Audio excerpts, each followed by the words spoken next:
I think it's in my family. Storytelling is just in my family. And when I was 5 years old, there was a program, and one of the things they did was they had like a notebook for each category of learning, and one of the categories was composition. And they would give you a prompt, and you would have to write a story based on that prompt.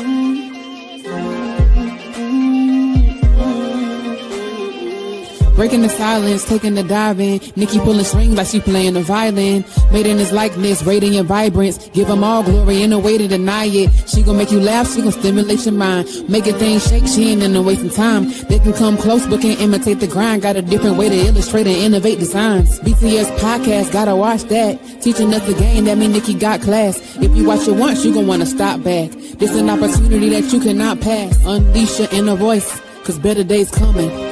Better days, get ready for better days. Better days, better days. Better days, get ready for better days. Better days, better days.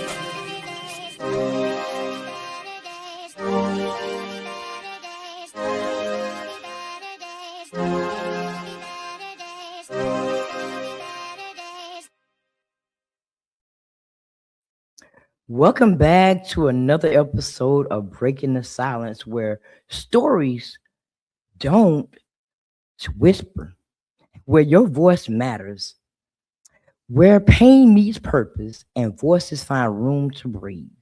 I'm your host, author Nikki Nicole, and today's conversation is one that speaks to creativity, resilience, and the power of using your voice to make an impact. Joining me today is Miss Amy McCorkle, an award-winning best-selling author, filmmaker, playwright, and a mental health advocate who is using her gifts to tell stories that matter and create change through her work. Through every page she writes, every scene she brings to life, and every message she shares, Miss Amy is not just creating. She's inspiring, healing, and empowering others to embrace their journey. So this is more than a conversation. This is purpose in motion. So after her countdown, please welcome this amazing woman to the platform. Every story has a voice, a message, a purpose. Welcome to the Breaking the Silence podcast with Arthur Nikki Nicole.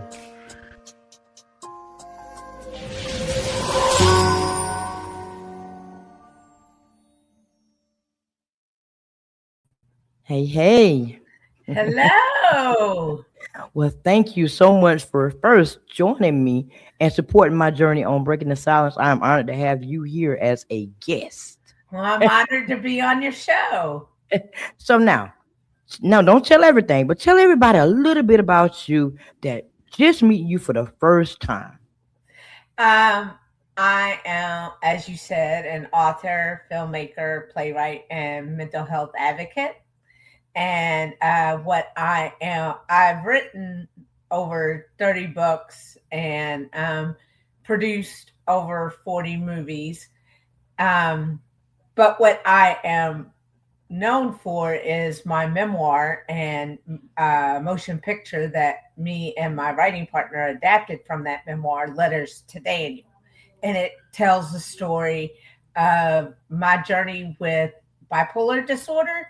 And it tells that story through the prism of mine and hers friendship. And it's framed by letters to my favorite actor, Daniel Craig, like in a Dear Diary way. It's not like a fangirling thing. Okay. Okay, nice. You said over 40 and over 30. Wow, that's amazing. Well, So thank you. so now we take me back to the time when you and the pen and the paper fell in love. How did that come about?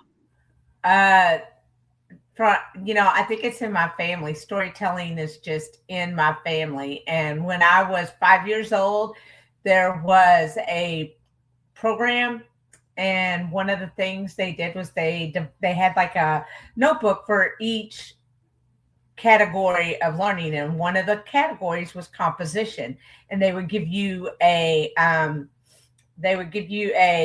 prompt, and you would have to write a story based on that prompt. And it just started from there. And I fell in love with reading and movies and television. Just entertainment was something I really, or storytelling in all its forms, even theater, plays. I just connected to that, and it was something that got me through, and it was also something that I just loved doing. And I would say that storytelling was my saving grace, and it was also the final piece of the puzzle when I was going through the healing process and the one day at a time recovery with bipolar disorder. Wow, one day at a time. So can you elaborate on, dealing with life with the bipolar disorder for those out there that, don't understand exactly what goes on? Okay, so bipolar disorder is an illness, and I usually say it's like my brain is wired differently than someone who doesn't have it. Uh, you can have it. A lot of people know about the extreme mood swings. Um, there can be paranoia. There can be you can have auditory hallucinations. Um, I had it was like my skin was crawling, the best way to put it, when I was at my sickest. I at times couldn't sleep at all. Like one night I cried for 8 hours straight. And it's normal to be sad and cry, but it is not normal to cry for 8 hours. So straight. And and I would sleep, like, you can have sleepless nights. When you are depressed, you can sleep constantly, like the other swing in the other direction. And whenever I was going through this, me and my best friend, I was in my 20s, and neither one of us knew what it was, uh and but what, like I would say, how God played his role in my healing process was that he gave me that best friend in Missy. And things like usually you get told the story through the prism of, with like a parent or a husband or a sibling. This was a little different. She was just my friend, and she could have taken off at any point, but she stayed by my side. I'm sure she wanted to strangle me at times because I was, but she knew whenever once I got into treatment, she said she was able to stand by me because I was getting help. I was trying to get better. And what made me get into help was I had all those symptoms and I couldn't write anymore. And that made me absolutely miserable. And I had like a spell of 5 months where I didn't write anything and I was miserable. But when I started writing again, it was just like when I journaled, when they were on me to journal, and I didn't want to, but when I finally started doing that, I started seeing where my symptoms would be triggered, and where I could maybe stop something. Um, Not all the time, but sometimes I still find myself right in the middle of an episode, but I manage it much better now than whenever I first was in the throes of a severe episode, basically. Wow. Whew. You said it gave you writer's block. Yeah. Some people say, oh, well, if I take the medicine, it won't allow me to be the artist I'm going to be. Well, Mm-hmm. I knew resisting treatment wasn't my issue because that can be a symptom of it too.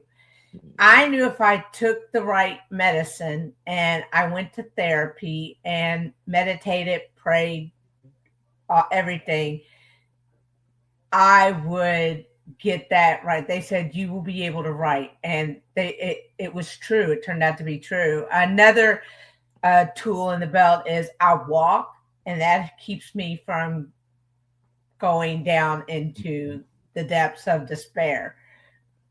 So, Wow, bless your heart. I'm so glad that you navigated that so well, and now you're writing and can't stop. basically, So now you've written some powerful, works like Letters to Daniel, Letters to Matthew, Letters to Dale, and so much more.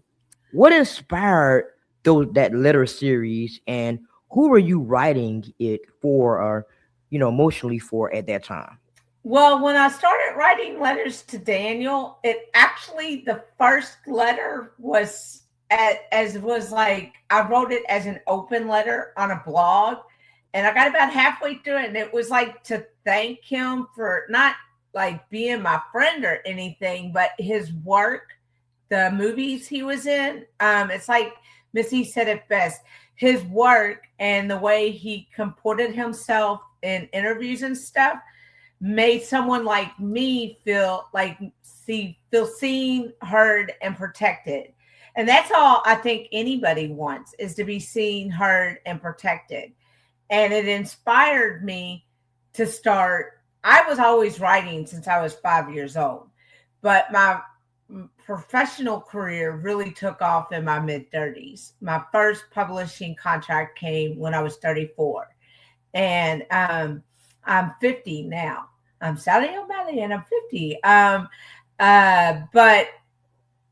I just started writing every day, and I would do the turning point was creating that blog because I realized about halfway through the blog that I was, it was kind of a fan letter. But as I got through it, I realized I had created a platform, and I thought, what am I going to do with this? And then I said, it made me feel less self-conscious about sharing my story openly. And originally, you feel kind of anonymous when you're sitting on your computer alone in your room, whatever. But whenever I collected them into a collection and created a volume 1 and then a volume 2 and then a volume 3 of letters to a revised edition, and whenever I got to that point, I got them together in a collection, published them, self-published them, and since 2013 actually, it's been in and out of the bestseller list, both paid and free. And when I started taking this book to conventions and book signings, people would open up to me about their own journey. So initially, I had just written it to help me navigate the waters of recovery, and people who read it saw themselves in it. Or the first thing that happened when I was actually at another author's book signing, and he had someone cosplaying a character from his book. And I walked up, and she started crying. She said, "You wrote letters to Daniel. You helped me understand my fiance so much." And she gave me a hug, and she just cried. And I remember thinking, "Wow, I didn't think I was having an impact." But as I went to conventions, went to signings, went to festivals, I realized I was having more and more of an impact. Wow. It's not, it's nothing like somebody telling you that, your book or your story changed their life. Yeah, because it was like what inspired me to choose Daniel Craig was his movies actually helped me connect to my writing again. And he inspired fictional characters like physically, because I don't know him, but his acting style was like inspired me as a writer. And then Letters to Matthew was inspired by an actor named Matthew Good. He's been on a lot of shows. I won't bore everybody with it. But it was like a continuation. My mentor had passed, and I was relapsing in a way. I was struggling to stay upright. And then Letters to Dell's actually was my mentor. I'll show a picture if you want to see him. That's Dell from the first AOF I went to. And it was like I was coming out of the grief fog, and I just wrote a whole book of letters to him. And the final book, Letters to Amy, is basically like a full circle moment where I'm like talking to myself. That is amazing. Now, you said you've been writing since 5. I have too. Now, but you didn't start publishing your books until you was in your 30s, and you self-published. Miss Amy, what took you so long?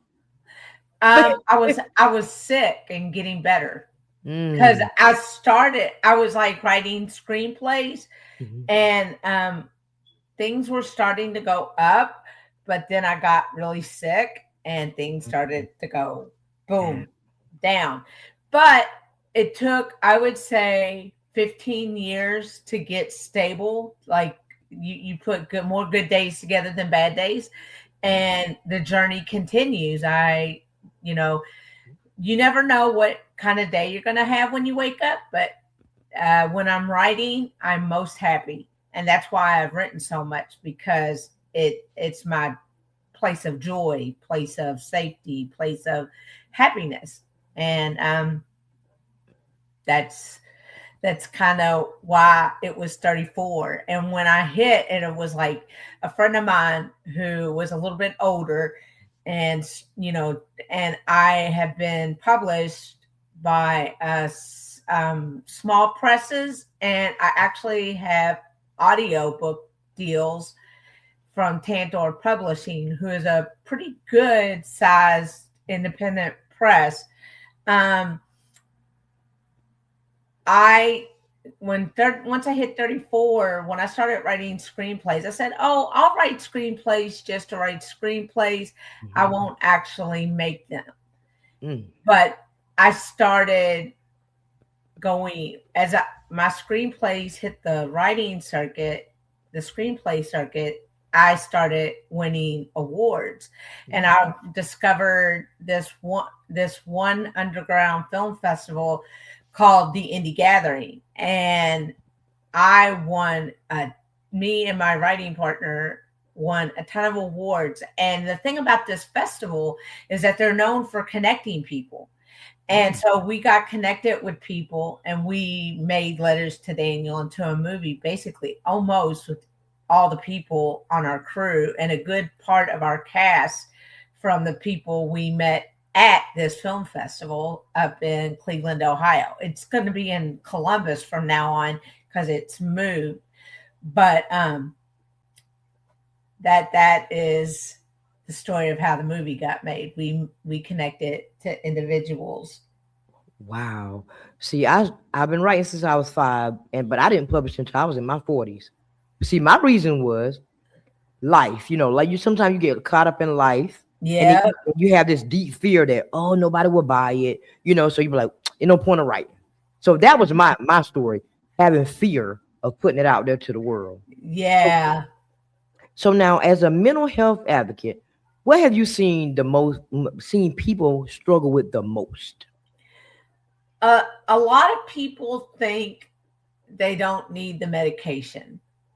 And what'll happen is to best explain it, your brain is wired differently, and it gives you like a superpower in some ways, but in other ways, it short circuits on things. Like, okay, let's say you have a severe episode, you take the medicine, you start to feel better, and your brain tells you, oh, you don't need this anymore.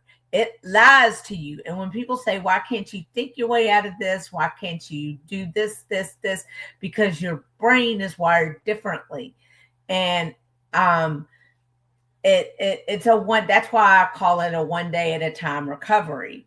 You can have one day where you're doing great, and you can have another day where maybe you need to do some self-care and take care of yourself. But people struggle with resisting medication. And then there's sometimes it's very simple, as sometimes their body actually physically is resistant to the medicine they're taking. And but it's not like just one piece of the puzzle. You know, you don't just need prayer, you need that medication. And I sometimes some well-meaning people say some things that if they knew better, they wouldn't say it. And I think that's why I'm out here. Like, and what people don't know, there's a symptom called religious ideation. That's whenever you have an actual psychotic break, and you think you're God, or you think you're Jesus, or you think you're John the Baptist, and I fortunately have never had a psychotic break, but I can say I was reading the roadsides from there, and that's why that's why I went and got help. It took me 3 trips to the doctor to get a diagnosis. And people, I know some people will give up because it's very easy to. If you're having a really hard time, if you're really sick, and a doctor tells you, which they literally told me, you're obsessing on this, it's all in your head, you just need to get over it, basically. And they told me this when I first went into a university hospital. One doctor, the head doctor, said this. The other doctor said, I think you have manic depression. That's what it was called then. I don't, to me, it's, they say bipolar disorder is less stigmatizing, but let's be real. People, it's better now, but it's still not perfect. I think if people get a term that they're used to, you know, I just don't like to hear people say crazy, because, you know, I mean, that can come off as an insult as well. Yeah. You know? And that's why I say, okay, if they say manic depression or bipolar disorder, I have no problem with recognizing that, because that's the way they're recognizing their illness. And hold on. Excuse me. I'm sorry about that. You're fine. I understand completely. Me and you both recovering.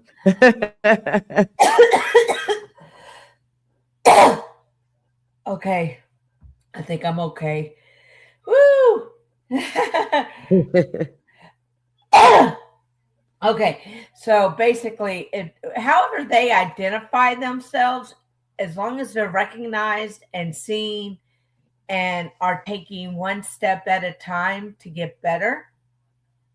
You know, sometimes it's harder for men to get help because they say, I'm supposed to be carrying, you know, I'm the breadwinner, I'm this, I'm that. I know that. And I also, I haven't experienced it, but I've read about it and I've heard about it from friends that Black women have the hardest time being taken seriously when they go in for one of these and being blown off. And it's just not fair. It's not something that I've dealt with, but I had it took me like a couple of times, you know, even me, it took 3 trips to the doctor. The second time he misdiagnosed me as depressed and put me on Zoloft. And if you are manic and you take an antidepressant, it just speeds you up. And so it was like the second or third day I was on it. Missy, excuse my language if you need to beep this. She said, I'm not a doctor, but you need to stop taking that shit. So I went to the doctor again and I said, hey, this is what's happening. This is what happened when I took the Zoloft. I need help. Please help me. I was like begging at that point. And Dr. Domrez, I'll forever remember his name. He said, you're rapid cycling manic depressive. And at the time I was my highs were high. And what rapid cycling means is that you're changing moods so fast, you're experiencing them at the same time. And that's dysphoric mania. Wow. Ooh, that's more harsh, right? Yeah. Ooh. Wow. And because of that medicine, that's what you was going through. Yep. That was Zoloft. They took me off that, and then they put me on a different antidepressant, but they also put me on a mood stabilizer. And they said, take the mood stabilizer for 3 days, then start the antidepressant. And it's about getting the right drug cocktail too, getting the right thing. And, God is good. One day at a time in recovery for, let's see, when I was 24, I'm 50 now. It'll be 27 years in October. Look at God. Wow. So now you carry this message of never quit. What did you have to personally, which we already touched on some of that, personally go through, to live that out completely in itself? Well, there's one thing I did do. And once I did that, I knew I could accomplish anything. I ran a marathon. That's 26.2 miles. And I completed it. And I was like, I did that. And then once I got stable, I said, if I ran a marathon and I got stable with bipolar disorder, nothing anybody can say or do is going to stop me but me. So I just kept, I'm very proud of an award I'm getting at the Re-Up experience, the Trailblazer of the Year. And I'm nominated for 2 other things, but I'm like, my parents are coming to see me get the Trailblazer of the Year award. And so I'm like really, really proud of that. 26 miles. I would have passed out at the first mile. Man. I'm training for a half marathon now. So congratulations. You have been nominated all over the place. Congratulations. I see why. You live with that. Never quit. Never quit. Never quit. So now, this is my least favorite part of the show, the last question. Okay. So, Ms. Amy, if your story could speak for itself without saying a word, what do you think it would say about the kind of person you've become today?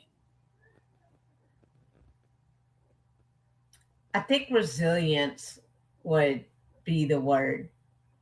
I could come up with any amount of words, but I call it from breakdown to bestseller, from rock bottom to the top.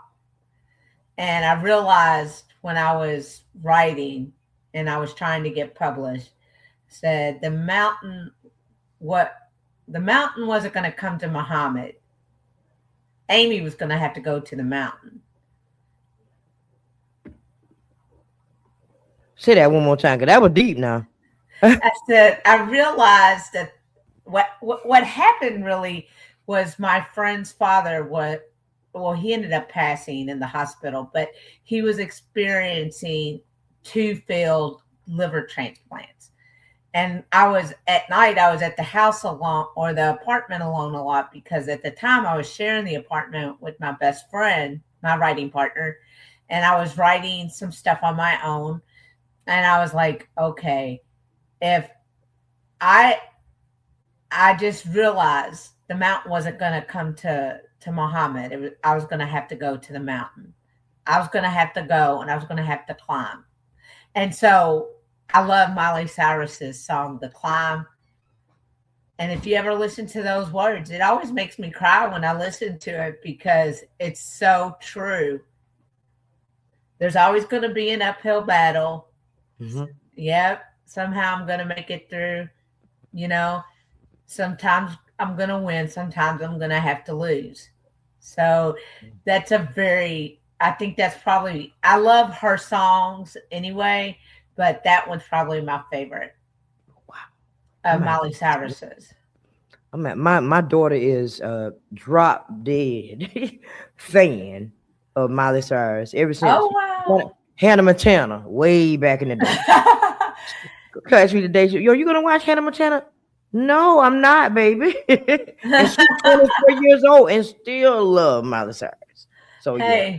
I had to listen to that all my life with her. So now it's time for me to pass the mic to you. So after the countdown, this is where you let everybody know how to purchase your books, anything amazing that you want them to know about you further on, and how to follow your journey as well. So after the countdown, I'm passing the mic to you. Okay? Okay. So before I pass the mic, I just want to say thank you. I am grateful to be able to converse with some amazing people doing amazing things every day and share them with you so you can know about these people. So thank you for showing up. Thank you for listening. Thank you for supporting Breaking the Silence. It means the world to me. So if this space has inspired you, challenged you, or made you feel seen in some type of way, do me a favor. Subscribe to this channel, like this episode, share it with someone who needs it, and drop that comment and let me know you're here because I want to hear your thoughts. Your support means everything to me. It keeps these conversations going. So now, let me pass the mic so you can know how to get in contact with this amazing guest. So let's get back into this episode.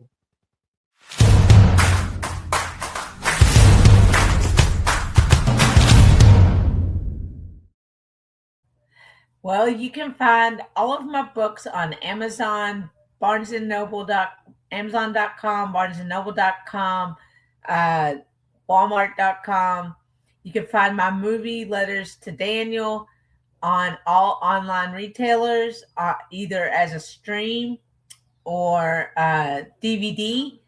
And if you want to support my next amazing projects, which are the final 3 movies in the Letters to Daniel franchise, go to Zeffy.com and look for Amy Changes the World Starts Here or Changing the World Through the Arts. And that's it.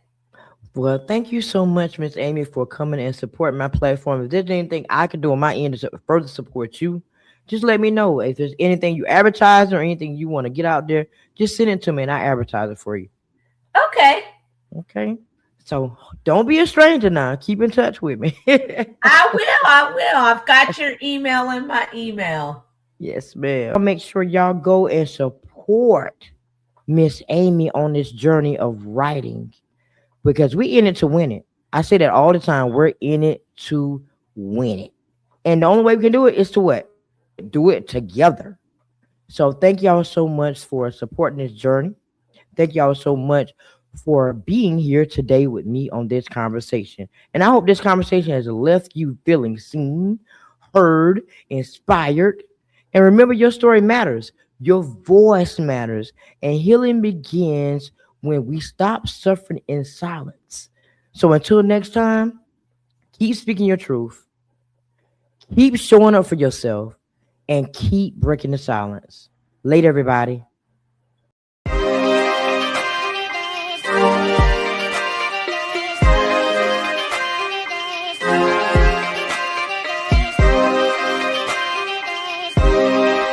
better days. Slowly but surely it's a better space. That'll waste my mind, so I meditate till I levitate. I elevate when I learn not to hesitate. No more, keep moving forward. Chase my goals and focus more towards it. Hate the lows, but I need those to flourish. Place my goals in front, that's what's important. So I ask myself what inspires me.